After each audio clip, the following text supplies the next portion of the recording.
you awake? I thought I heard you get up. Yeah, I'm awake. Sorry, I just can't sleep. Are you thinking about him? Yeah, a bit. Usually get back to sleep, my love. I'm fine. No, it's okay. What else is on your mind? I don't know, it seems weird, but I had one of the most vivid dreams of my life. I saw a fox on a snowy mountain, just looking confused and worried. Those eyes, I can't get those eyes out of my head. She was running in the windy snow, looking for something. Do you think it has to do with you and what's been going on? I don't know. It was just a dream, Rachel. They're not meant to make sense. A lot's happened the past couple days, that's all. Well, if you're not going to sleep anyway, you should tell me. I want to hear. All right. So, not far from her home, she followed that path to something unexpected.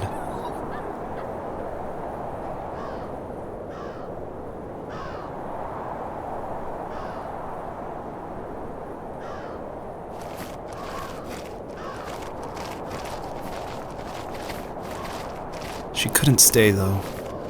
She had to find her other 2 children. So she took that path. She followed it towards something ancient.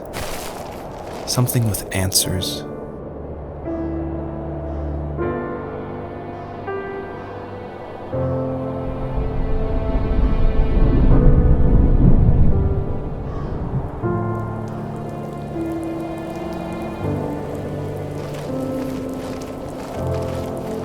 The fox looked high and low, searching for any sign of her cubs. Points of light showed the way to this ancient tree. It was as if each one had a story to tell, all their own. The land was trying to tell my story, too. I felt like I was right behind her the whole time.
Do you remember what my dad did for a living?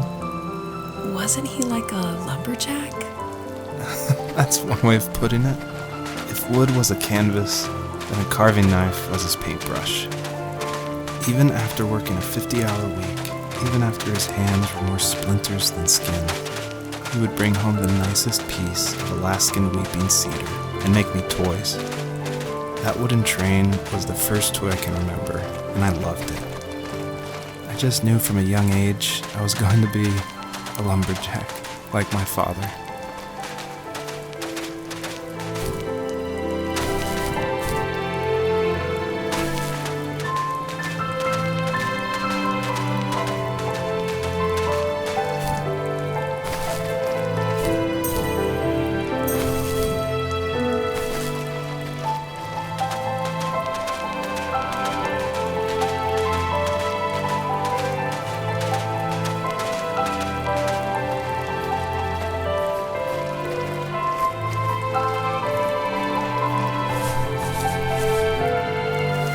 As a kid, did you ever do show and tell in your class? Yeah, I think I only did it once, when I was in the 4th grade. You know how my life was around then. I wanted to show my class what helped pass the time and distracted me, so I brought a dozen paper cranes I had made. I think I told everyone how badly I wanted to be a bird and fly, embarrassingly enough. Don't be embarrassed. Every kid wants to fly. For me, it was another toy from my dad, a wooden boat. I remember guarding it so carefully in my hands as I walked into class. When I sat down, a group of boys immediately made fun of it. They asked which trash can I found it in, or why an ugly log was my favorite toy. When I got up, I didn't even want to tell them my dad had carved it. I said it was a joke gift my friend had given me. Kids can be so cruel. Some of them are. I shouldn't have let them get to me, but it did. It's amazing we bounced back at all.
My teenage years were full of sketching, angst, and trouble.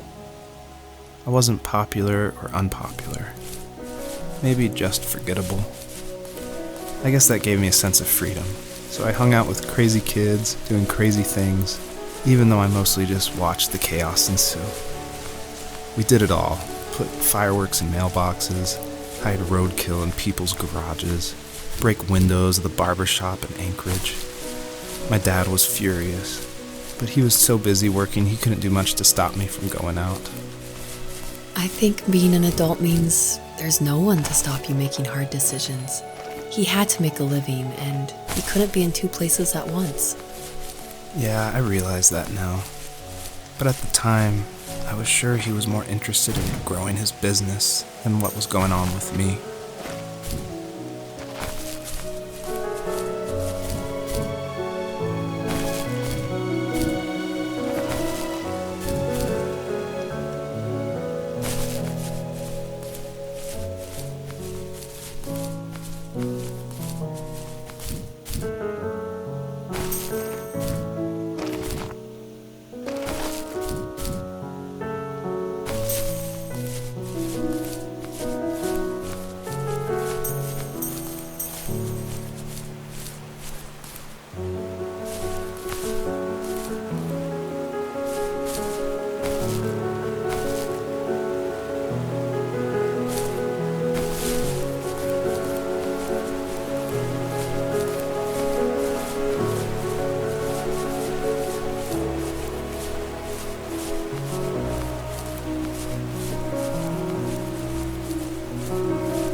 After he drove me home from the police station, I blew up at him, saying how I never wanted to be like him, how I was going to be someone and leave that hick icebox for good. He just looked forward at the road with tired eyes. I took out that bluegrass tape from the cassette deck and chucked it out the window. In my sage teenage wisdom, I thought I proved the ultimate point. But my dad had a different idea. He slammed the brakes, slowly bowed his head while gripping the steering wheel, and finally looked at me. All he said, like it was a polite request, was, "Make this right." I sat there in silence, fuming, but I eventually got out and combed every square inch of the woods, muttering profanity after profanity. I found it 30 minutes later, near a small waterfall off the road. I went back to the truck, put the wet tape back in, and sure enough it worked. We didn't speak another word to each other the rest of the night. Wow, I knew you were a crazy teenager, but... It's hard to believe, isn't it? It surprises me too. It's like I didn't really know who that kid was back then. I bet my dad thought the same thing over and over. It's almost like he was saying, "Make this right," to himself, more than to me.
If there was some way I could take my love of drawing and turn it into a way of escape, nothing would make me happier. I wanted to create instead of tearing trees down. I wanted to move to the lower 48, not because I hated it there in Alaska, but I hated the idea of it. It's like all of that spite inside me had created this monster which followed me around my whole teenage years. I put so much energy into doing what others didn't expect of me. Why did I do that? There's one fact you're forgetting, though. If you didn't have that fire in you, we probably would have never met. You're absolutely right. Maybe the destination is all that matters in the end. But then why am I awake? Why am I seeing this fox go on her journey?